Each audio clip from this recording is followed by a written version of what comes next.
麥當勞新出咗風味系列，等我率先為大家試味啦。燒味系列嘅唊唊粉，睇落去顏色就唔錯啦，食落去只能講真係有燒嘅味道，不過唔啱我。肉醬煎蛋安格斯，賣相係好靚嘅，有一劈肉醬，不過我係唔食牛㗎，但係我老公就話好好味，唔錯唔錯。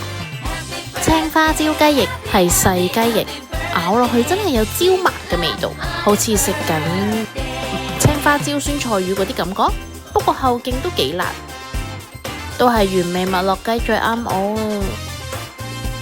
試埋呢個曲奇麥旋風，太甜啦，我都頂唔順啦！祝我寶貝生日快樂！聖安娜麥提莎系列真係幾好食噶，朱古力好濃郁啊！祝寶貝生日快樂，身體健康，開心快樂成長，I love you！